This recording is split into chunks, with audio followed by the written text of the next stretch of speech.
할렐루야. 예, 반갑습니다. 우리 5월의 세 번째 우리 주일, 특히 오늘 성령 강림 주일인데 성령 하나님께서 여러분과 함께하고 계심을 확신하면서 성령 하나님께서 주셨던 가장 강력한 우리 인생의 가장 보물이 바로 평강이죠. 평강. 옆 사람 바라보시면서 샬롬이라고 인사하겠습니다. 샬롬. 예, 샬롬. 예, 샬롬. 예. 자, 오늘도 평강하십시오. 전에도 한번 얘기를 했던 이야기 같은데요. 2차 세계대전이 끝나고 미국에서 전투기 성능을 개선하기 위해서 전문가들이 모였습니다. 2차 세계대전 때 우리 전투기가 어디에 공격을 많이 받고 어떤 부분에서 많이 격추를 당했는지 조사를 해보니까 날개, 몸통, 꼬리 순으로 많이 공격을 당했다라는 것을 알게 되었습니다. 그래서 날개, 몸통, 꼬리에 많은 성능을 개선을 하면은 전투기 성능이 좋아질 것이다. 이렇게 이제 결론을 맺으려고 하는데 나중에 알게 됐죠. 진짜 심각한 손상을 당한 전투기는 어떻게 해요? 돌아오지 않았다라는 것을 알게 되었습니다. 진짜 돌아오지 않는 전투기, 그 전투기는 어디에 치명상을 입었을까요? 엔진 쪽에 치명상을 입었다라는 것을 알게 되었습니다. 엔진은 잘 보이지 않는 곳이니까 결국 엔진에 대한 부분을 개선해야 전투기 성능이 개선될 수 있다라는 결론에 도달하게 되었습니다. 그러니까 무슨 얘기일까요? 예, 우리는 삶을 살면서 보이는 것을 추구하죠. 그러나 가장 중요한 건 어떻게 보면 보이지 않는 곳입니다. 우리는 인류와 세상과 인류 평화 이런 것들은 외치죠. 사회 정의는 외치죠. 그러나 정말 중요한 곳은 어딜까요? 예, 보이지 않았던, 우리가 애써 어떻게 보면은 관심을 갖지 않았던, 소중함을 몰랐던, 가까이에 있는 자를 가치를 몰랐던 가정이 가장 중요하다라는 걸 놓치고 살 때가 참 많다라는 생각이 듭니다. 예수님도 자신의 고향 나사렛에서 환영을 받지 못했다고 했는데 그건 뭐 2000년이 지나도 다를 바는 없는 것 같아요. 다시 말해 역설적으로 가장 환영받지 못한 가족이, 나의 가정이, 나의 배우자가, 나의 형제가, 또 나의 자매가 가장 소중한 땅끝이라는 것을 이 5월달을 통해서 깨달았으면 좋겠습니다. 베드로후서 이 하나님의 성품, 그래서 하나님의 성품을 우리가 보고 있습니다. 하나님의 성품, 신의 성품, 신성한 성품이라고 1장 3절 4절에서 말하고 있지 않습니까? 이 신성한 성품 8가지는 예수님의 옷을 입는다라고 해석할 수 있다고 했습니다. 그리고 이 옷은 우리가 가장 많이 머무는 가정에서부터 입어야 될 옷입니다. 우리 믿는 자에게 가장 중요한 옷은 어떤 옷입니까? 믿음의 옷입니다. 하나님을 향한 바른 방향, 믿음이 가장 중요합니다. 믿음이 없이는 하나님을 기쁘시게 할 수 없다고 했습니다. 믿음이 없이는 그 다음에 등장하는 모든 인내, 절제 의미가 없습니다. 하나님을 향한 바른 방향을 갖는 것이 첫 번째입니다. 그러나 하나님을 향한 바른 방향을 갖는 사람은 옆으로 이웃을 향한 덕을 더해야 합니다. 덕이 없는 믿음은 온전한 믿음일 수 없습니다. 예수 그리스도라는 최고의 복음의 가치를 전달하기 위해서는 덕이 더해져야 합니다. 그리고 그 덕에 지식이 더해져야 함을 지난주일 말씀을 나누었습니다. 이 지식은 어떤 지식이라고 했습니까? 헬라어로 기노스코, 단순히 교리적인 알미 아니라 예수님을 인격적으로 날마다 경험적으로 알아가는 알미라고 했습니다. 세상에서 가장 쓸모없는 지식은 그래서 예수를 모르는 지식이고, 세상에서 가장 위대한 지식은 예수 그리스도를 알아가는 지식이고 날마다 경험하는 지식이라고 했습니다. 그리고 그 지식에 무엇을 더해라고 말씀하고 계십니까? 절제를 더해라. 여러분, 지식이 많아지면 솔로몬도 번뇌하게 된다. 지식이 사람을 번뇌하게 만든다고 했습니다. 지식을 많이 갖게 되면 인간의 본능은 가르치고 싶어 하고, 남에게 정죄하고 싶어 하고, 남의 탓을 돌리려고 하고, 자꾸 교만해지기 쉽죠. 그래서 절제가 필요한 것입니다. 지식에 절제가 없으면 사람을 죽일 수 있는 독이 되고 칼이 될 수 있습니다. 그러니 이기는 것만이 능력이 아니라 때로는 져주는 것도 그래서 능력인 것입니다. 말할 수 있으나 때로는 말하지 않는 것이 더 큰 능력일 수 있는 것입니다. 예수님의 세 가지 시험이 마귀에게 당하신 시험, 그걸 다 절제로 이기신 거잖아요. 십자가상에서 예수님은 조롱과 모욕을 당하셨지만 죽는 그 순간까지 십자가상에서 단 7마디 인류의 구원과 성부 하나님에 대한 기도 외에는 절제하심으로써 인류의 구원을 이루셨죠. 자, 그런데 그 절제 위에 오늘 본문 무엇을 더하라고 말씀하고 있습니까? 6절 중반절에 절제에 무엇을 더하라? 인내를 더하라고 말씀하고 계십니다. 여러분, 절제와 인내는 얼핏 보면은 비슷해요. 비슷해요. 근데 절제와 인내의 뜻이 차이가 뭘까요? 절제는 어떻게 보면 일회성입니다. 한 번 참은 것이라고 볼 수도 있습니다. 그 순간에 내가 한 번 참은 거예요. 근데 인내는 무엇입니까? 다음 순간에도 또 참는 것입니다. 그 다음 순간에도 또 참는 것입니다. 그 절제가 지속될 때 그것을 인내라고 부르는 것입니다. 바로 예수님의 인내가 그런 인내 아닙니까? 예수님의 공생의 3년은 인내로 십자가에서 돌아가시는 그 순간까지 인내해서 인내입니다. 예수님은 자신을 향해 조롱하는 자를 향해 복수하지 않는 인내를 보이셨습니다. 그리고 하나님께 맡기는 인내를 보이셨습니다. 히브리서 12장 1절 2절에 보면 바로 그 예수님의 인내가 어떤 인내인가 나와 있습니다. 자, 히브리서 12장 1절 2절 함께 보겠습니다. 이러므로 우리에게 구름같이 둘러싼 허다한 증인들이 있으니 모든 무거운 것과 얽매이기 쉬운 죄를 벗어버리고 인내로서 우리 앞에 당한 경주를 하며 믿음의 주여 또 온전하게 하신 의인 예수를 바라보자. 그는 그 앞에 있는 기쁨을 위하여 십자가를 참으사 부끄러움을 개의치 아니하시더니 하나님 보좌 우편에 앉으셨느니라. 아멘. 2절에 나와 있죠. 예수님이 십자가 상에서도 인내할 수 있었던 두 가지 이유가 무엇일까요? 첫째는 2절 상반절에 나와 있지 않습니까? 그는 그 앞에 있는 기쁨을 위하여 십자가를 참으사. 첫째, 예수님은 고난을 바라보지 않고 무엇을 바라보셨기 때문에? 기쁨을 바라보셨기 때문입니다. 영광을 바라보셨기 때문입니다. 십자가 뒤에 기쁨, 십자가 뒤에 부활, 십자가 뒤에 영광을 바라보셨기 때문에 인내하실 수 있었죠. 여러분, 사람이 언제 가장 참지 못할까요? 여러분 개인적으로 한번 생각을 해보세요. 내가 가장 참지 못할 때 상대방이 나에게 어떤 말이나 행동을 할 때입니까? 모욕적인 말을 할 때, 나에게 창피를 줄 때, 그때는 참지 못하고 발끈합니다. 발끈합니다. 그렇죠? 따기만 맞아도 수치감이 들지 않습니까? 참을 수가 없죠. 참을 수가 없죠. 그러나 예수님은 조롱과 침뱉음, 수치를 당했어도 더 나은 영광, 더 나은 기쁨을 위하여 인내하셨다고 했습니다. 우리 믿는 사람은 더 나은 영광 때문에, 더 나은 기쁨 때문에, 하나님 나라 때문에 인내하는 것입니다. 또 예수님의 인내는 또 어떤 인내입니까? 어떻게 인내할 수 있었습니까? 두 번째는 예수님은 십자가보다 무엇을 바라보셨기 때문입니까? 보좌를 바라보셨기 때문입니다. 2절 하반절에 하나님 보좌 우편에 앉으셨느니라. 예수님은 십자가 위에서도 내가 누구인지를 잊지 않았습니다. 예수님은 고난 중에서도 자신은 하나님의 우편에 앉은 자라는 정체성을 놓치지 않았습니다. 하나님 아들이자 하나님 그 자신이라는 사실을 잊지 않으셨다는 것이잖아요. 이게 정말 중요한 거죠. 여러분, 믿는 사람들도 마찬가지 아니겠습니까? 우리가 하나님의 자녀라는 신분을 알면 우리가 어떠한 사소한 일에 일희일비하겠습니까?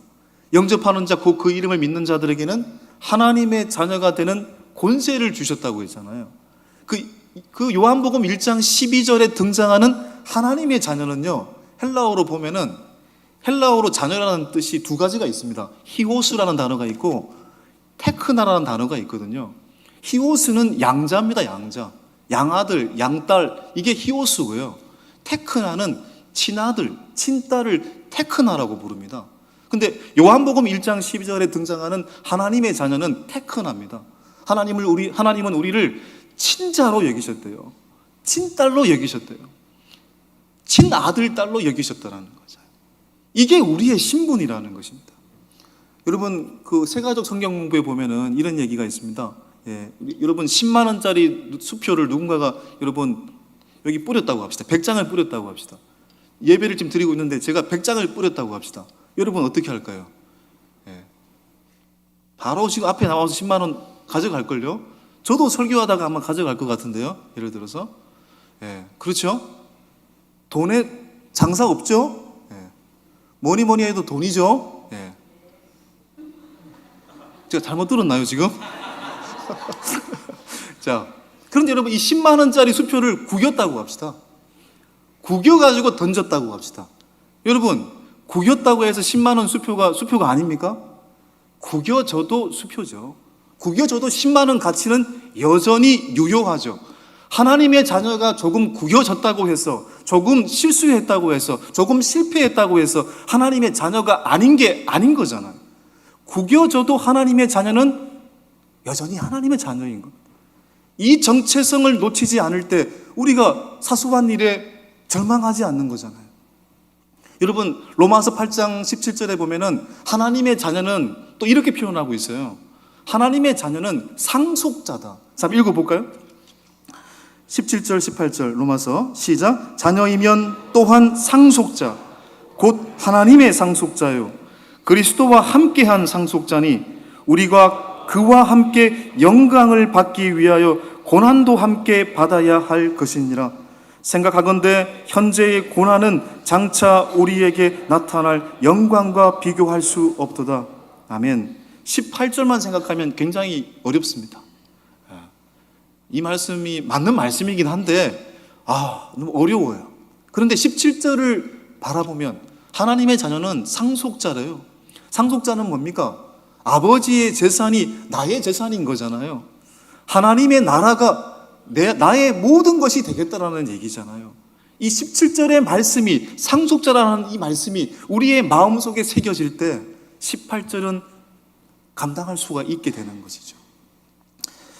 여러분 마태복음 18장에서 베드로가 예수님에게 질문을 던졌습니다. 묻지도 않았는데 질문을 던졌어요. 예수님, 형제가 나한테 잘못을 하면은 몇 번을 용서해야 됩니까? 하나, 둘, 셋, 한 7번까지 용서하면 괜찮겠죠? 7번까지 용서한다라는 건 불가능하니까요. 저는 7번까지 용서할 수 있지 않을까 생각이 듭니다. 여러분 이 말은 무슨 얘기일까요? 자기를 자랑하는 겁니다 지금. 예수님, 나는 7번까지도 용서할 수 있는 사람입니다. 저 예쁘죠? 이런 질문입니다. 여러분 율법에서는 3번까지만 용서하라 이런 또 룰이 있어요. 그러니까 7번이니까 이게 엄청난 인내죠. 엄청난 인내가 아닐 수가 없습니다. 베드로는 칭찬을 받을 것이라고 생각하고 7번까지 용서하면 되겠습니까? 라고 질문을 던졌는데 예수님의 그 다음에 대답은 굉장히 충격적이잖아요. 마태복음 18장 22절 예수님이 이렇게 말씀하셨습니다. 시작. 예수께서 이르시되 내게 이르노니 7번뿐 아니라 7번을 70번까지라도 할지니라. 7번을 70번이니까 490번 아닙니까? 490번까지만 하라는 얘기입니까? 아니잖아요. 무한대로 할지니라. 여러분 이 말씀을 조금만 생각해 보면 이해가 됩니다. 여러분이 예수 그리스도를 믿고 우리가 예수 그리스도를 믿고 예수님이 여러분을 몇 번 용서하셨습니까? 예수님이 우리를 490번 용서하셨습니까? 아니죠. 저는 생각을 해보니까 490번이 뭐예요? 4,900번 예수님을 믿고 나서 매일매일 회개했잖아요. 매일매일 실수하는 사람이잖아요. 그런데 주님은 우리를 용서하셨잖아요. 490번이 아니잖아요. 1000번, 어떤 사람은 5000번, 어떤 사람은 10,000번 우리를 지금까지 용서하셨잖아요. 지금 이 순간까지 우리를 향해서 오래 참으셨잖아요. 그 주님의 용서를 생각해 볼 때, 주님의 그 오래 참으심을 생각해 볼 때 어떻게 용납하지 않을 일이 있으며 어떻게 용서하지 않을 사람이 있겠습니까? 없겠습니까? 그렇죠? 다 용서가 가능하게 된다는 것을 조금만 생각해 보면 알게 되는 것입니다. 베드로후서 3장 9절을 보십시오. 예수님이 우리를 향해 오래 참아주신 인내 덕분에 우리가 지금 여기에 있는 것입니다. 자, 읽어보겠습니다. 시작. 주의 약속은 어떤 이들이 더디다고 생각하는 것 같이 더딘 것이 아니라 오직 주께서는 너희를 대하여 오래 참으사 아무도 멸망하지 아니하고 다 회개하기에 이르기를 원하시느니라. 하나님의 마음은 아무도 멸망하지 않는 겁니다. 그래서 오래 참으십니다. 그래서 창세기 예전에도 말씀을 드렸습니다만은 인류가 죄악이 관영했을 때 노아와 노아의 가족만 빼고 다 물로 심판하기로 결정하셨잖아요. 그래서 산 위에 방주를 만들어라 노아한테 명령을 내렸습니다. 그래서 노아는 120년 동안 그 산 위에서 방주를 만들었습니다. 그 120년은 어떤 기간입니까? 죄악이 관영한 세상 사람들이 그래도 돌아오기를 기다린 기간이잖아요. 또 그렇게 방주를 만들고 노아의 가족들이 방주로 들어가서 뚜껑을 닫았잖아요. 뚜껑을 닫고 바로 비가 내린 게 아니잖아요. 며칠 후에 비가 내렸습니까? 뚜껑을 닫고도 일주일 후에 비가 내렸습니다. 일주일 후에 홍수가 내렸습니다. 이 기간은 어떤 기간입니까? 주님께서 죄악이 관영한 그 세상을 그래도 돌아오기를 기다리신 기간이죠. 기다리신 기간이죠. 그것이 우리를 향한 인내입니다. 그것이 우리를 향한 오래 참으심입니다. 우리는 살면서 참을 만큼 참았다 이런 말들 많이 합니다. 저도 그런 말 많이 한 것 같습니다. 야, 나 참을 만큼 참았어. 도저히 못 참겠어. 이런 말들 합니다.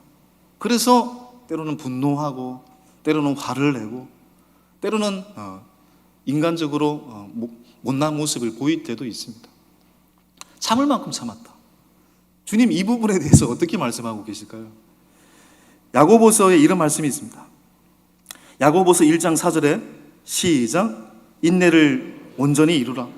이는 너희로 온전하고 구비하여 조금도 부족함이 없게 하려 함이라. 인내를 어떻게 이루라고요?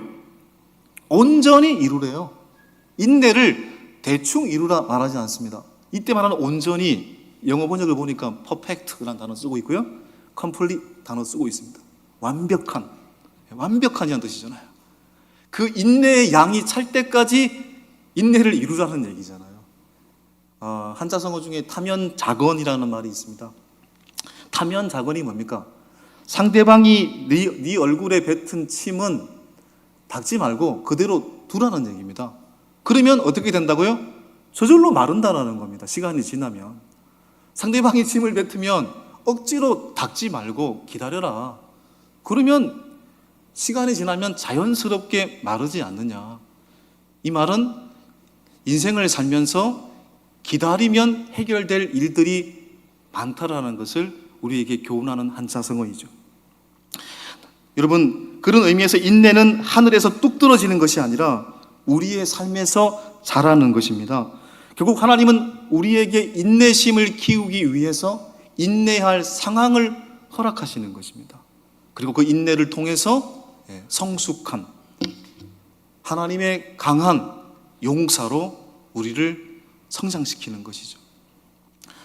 오늘 여러분, 물론 여러분 무조건 죽을 때까지 참으라 이렇게 말하는 건 아닙니다. 인내의 속성을 알라는 것입니다. 너무 쉽게 화를 내고 너무 쉽게 참지 못하고 이것에 대한 교훈이라는 얘기입니다. 주님이 우리를 얼마나 참으셨는지, 우리를 얼마나 용서하는지를 생각해 봐라. 그래서 한 번 절제했다고 끝이 아니다. 2번, 3번 인내하라. 그럴 때 우리 개인이, 우리 공동체가 건강하게 세워지지 않겠는가. 자, 그런데 성경은 또 하나를 더 얘기하고 있습니다. 인내에 무엇을 또 더하라고 말씀하고 계십니까? 무엇을 더하라? 무엇을 더하라? 자, 성경을 봅시다. 무엇을 더하라? 경건을 더하라. 참 어렵네요.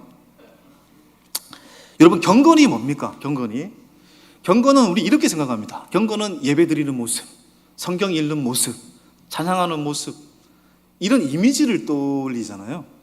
여러분, 경건은 그런 의미가 아닙니다. 경건은 단 한마디입니다. 하나님 앞에서입니다. 하나님 앞에서 살고 있는가? 다른 사람들이 없을 때, 사람들이 아무도 없을 때 너는 누구인가? 너는 누구인가? 이게 경건입니다. 그래서 코람데오라고 말할 수 있습니다. 여러분, 인내의 경건을 더해져야 이게 좋은 성품이 돼요. 근데 경건이 더해지지 않으면요, 인내는 결국 어떻게 됩니까? 경건이 없는 인내는 어떻게 될까요? 폭발합니다. 참고 참다가 여러분, 사람이 어떻게 자기 힘으로 견딜 수 있어요? 어떻게 자기 힘으로 버틸 수 있습니까? 참고 참다가 폭발하는 거라니까요. 여러분, 폭탄도 두 가지 종류가 있다고 봐져요. 지뢰가 있습니다. 지뢰. 여러분, 지뢰는 어떻습니까? 그냥 밟으면 터지는 거잖아요. 여러분, 사람 중에도 지뢰 같은 사람이 있습니다. 조금만 실수를 해도, 조금만 말해도 화를 내는 사람이 있습니다. 혼내는 사람이 있습니다. 그건 지뢰 같은 사람들이죠. 그 사람들은 피해야 되는 거죠. 우리도 그럴 때 있잖아요. 그럴 때는 피하는 것이 상책입니다. 그런데 또 시한폭탄과 같은 그런 사람이 있을 수 있는 거죠. 참다 어떻게 됩니까? 팍 터지죠. 시한폭탄과 같은 경우를 우리가 경험할 때가 많습니다. 그런데 왜 그럴까요? 이때 인내에는 뭐가 없다라는 얘기입니까? 이것을 받쳐줄 경건이 없습니다. 하나님 앞에서 하나님의 영광, 이런 것이 전혀 없는 것입니다. 여러분, 경건은 그런 의미에서 인내를 받쳐주는 것입니다. 인내를 받쳐준다. 우리가 인내의 경건이 없어서 시한폭탄처럼 터지는 그런 경우를 기사를 통해서 또 종종 보게 되지 않습니까? 실제로도 그것을 경험할 때도 있을 테고요. 뭐 이런 경우 많습니다.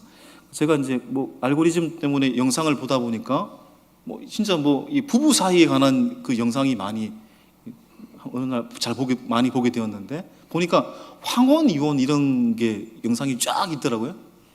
찾아보지는 마십시오, 여러분. 그 보니까 이겁니다. 배우자한테 모욕적인 은행을 당하고 그래도 자식 때문에 참고 살다가 자식들 전부 다 시집 보내고 장가 보내고 난 다음에 어떻게 해요? 황혼 이혼을 선언하는 경우. 그런 경우 의외로 많더라고요. 그거 보고 나서 그날 집에서 경건해졌습니다. 조심해야 되겠구나.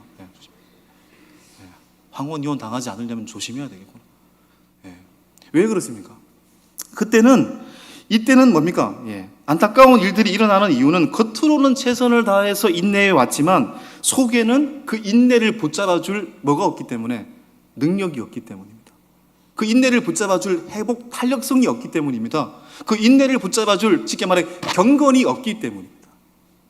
그러니까 영적인 능력이 두 번째 공급이 돼야 되는 것이죠. 영적인 능력이 공급이 돼야 되는 거예요. 여러분, 사람들을 보고 우리는 그렇게 때로는 놀랍니다. 어떻게 저런 사람이, 저렇게 훌륭한 사람이 저런 짓을 행했을까? 어떻게 목사님이 저런 행동을 할까? 어떻게 저 존경받는 저 성도님이 저런 행동을 할까?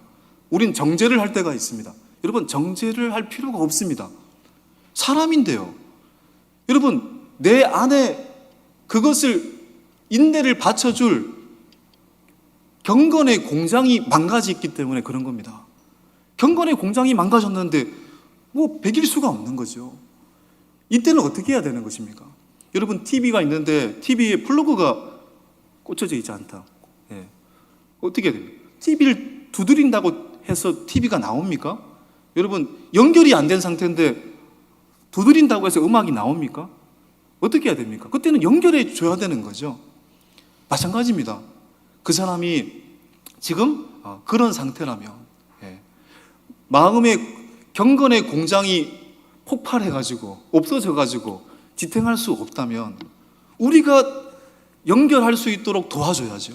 공동체의 이유가 거기에 있는 것입니다. 다시 말해, 하나님과의 관계를 맺도록 하기 위해 예배도 독려하고 말씀 읽도록 하고 기도하도록 하고 도와줘야 되는 것이죠. 경건하면 대표적인 구절이 야고보서 1장 27절입니다. 자, 함께 읽어볼까요? 시작. 하나님 아버지 앞에서 정결하고 더러움이 없는 경건은 곧 고하와 가부를 그 환난 중에 돌보고 또 자기를 지켜 새 속에 물들지 아니하는 그것이니라. 이 경건에 두 가지 정의가 나와 있잖아요. 경건은 첫 번째 고하와 가부를 그 환난 중에 돌보는 것이다. 이게 보이는 경건입니다. 두 번째, 자기를 지켜 새 속에 물들지 아니하는 것이다. 이건 보이지 않는 경건입니다. 하나님이 원하시는 경건은 보이는 경건과 보이지 않는 경건이 함께 가야 되는 것입니다. 누구나 그렇지는 않잖아요. 불쌍한 사람이 보이면 마음이 너무너무 안타깝고 구제하고 싶고, 또한 불의한 세상을 보면 정의롭게 행동하고 싶고, 이 사람은 보이는 경건이 강한 사람이죠. 그러나 아무리 그렇다고 할지라도 나를 지켜 새 속에 물들지 않게 하는 보이지 않는 경건이 없으면 그 보이는 경건은 또 의미가 없습니다. 함께 가야 되는 것입니다. 우리 속에 사람들이 볼 때 못할 사람이 어디 있겠어요? 여러분, 이 예배 시간에 경건하지 않는 사람은 어디 있습니까? 둘 중에 하나입니다. 예배를 드리다가 말씀이 너무 졸리니까 조는 사람이 있는 반면에 안 조는 사람도 있죠. 둘 중에 하나인데 전부 다 이건 아름다운 경건입니다, 여러분. 성경을 보시면은 그 사도행전에 보면 사도 바울이 여러분 드로아에서 일주일 동안 말씀을 전할 때 유두고라는 청년이 어떻게 해요? 말씀을 듣다가 어떻게 됐습니까? 창가에 걸터 앉자가 떨어져서 죽어버렸잖아요. 근데 그 성경 보면 참 재밌는 장면이 나옵니다. 말씀을 더 오래 함에 그 다음에 죽었다가 나와 있습니다. 말씀을 짧게 했으면 안 죽었을 텐데. 안 죽었을 텐데. 물론 살려냈죠. 왜 졸았을까요? 낮에는 일을 하고 밤에는 하나님 말씀을 듣기 위해 온 거잖아요. 하나님 말씀이 바울의 언변이 그렇게 훌륭하지 않았기 때문에, 그러나 하나님 말씀을 너무 귀하고 허벅지를 꼬집고 여러 행동을 다 했음에도 불구하고 졸릴 수밖에 없는 상황. 그러나 하나님 말씀을 사랑해서 걸터 앉아서 말씀을 듣다가 여러분 떨어졌죠. 여러분, 졸아도 그건 아름다운 경건입니다. 이 예배당에서 보이는 경건 다 훌륭하잖아요. 사람들이 볼 때 못할 사람 어디 있습니까? 근데 하나님 보시는 경건은 어디입니까? 사람들이 보지 않을 때. 사람들이 보지 않을 때 우리는 누구인가? 그 경건을 주님은 보신다는 것이잖아요. 우리는 보일 때 하나님을 믿는 척 하면서 보이지 않을 때 얼마나 또한 잘못된 행동을 할 때가 많습니까? 여러분 기억하십시오. 하나님은 결코 우리를 결코 안 쳐다보시는 분이 아니잖아요. 우리가 무엇을 하든지 또렷하게 보시는 분이시잖아요. 하나님이 기뻐하시는 경건, 그런 의미에서 참 경건은 하나님 앞에서 사는 것이다. 제가 이제 그 군에 있을 때 제대하기 전에 한자 능력 시험을 쳤습니다. 예전에 한번 얘기한 적이 있는데요. 한자 능력 시험을 쳤는데 제가 공부를 좀 안 하고 갔어요. 한자 능력 시험을 한 20명이 봤나? 그런데 그날따라 감독관이 너무 소홀하셔가지고 분위기가 어떤 분위기냐면요, 다 컨닝을 하는 분위기였습니다. 그래서 한 20명 중에 저하고 어떤 분하고 2명 빼고 다 붙었습니다. 2명만 떨어진 거죠. 질책을 당했습니다. 왜 그랬을까요? 저는 왜 떨어졌을까요? 당연히 첫 번째 공부를 안 해서 떨어졌고요. 두 번째는 해서 변명하자면 컨닝을 안 해서 떨어졌습니다. 컨닝한 사람은 다 붙었거든요. 그러나 그건 너무너무 속편한 일입니다. 합격하지 못했지만 하나님 앞에서라는 것이 인식되었기 때문에 컨닝을 할 수 없는 거죠. 여러분, 합격을 하지 않아도 하나님 앞에서 사는 것이 참 경건입니다. 오늘은 부활절 후 7번째 주일이자 성령 강림 주일입니다.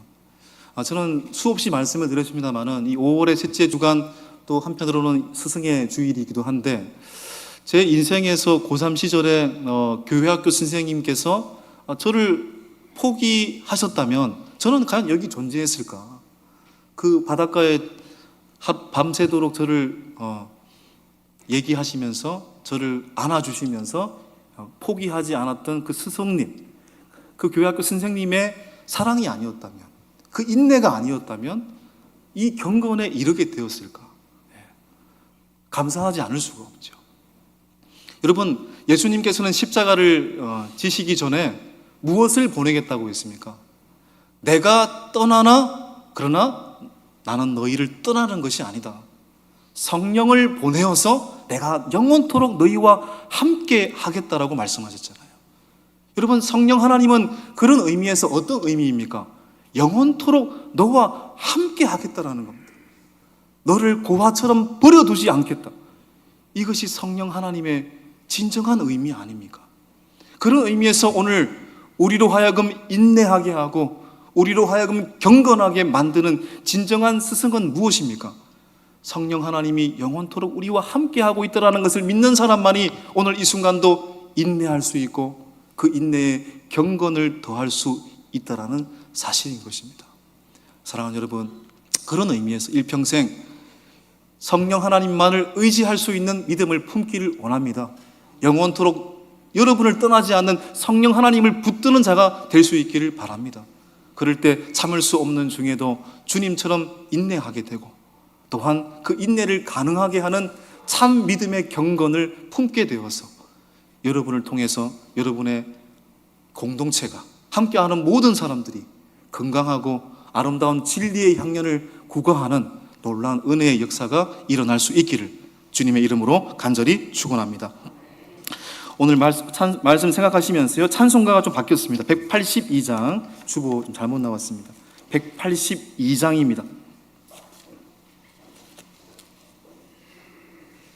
강물같이 흐르는 기쁨. 182장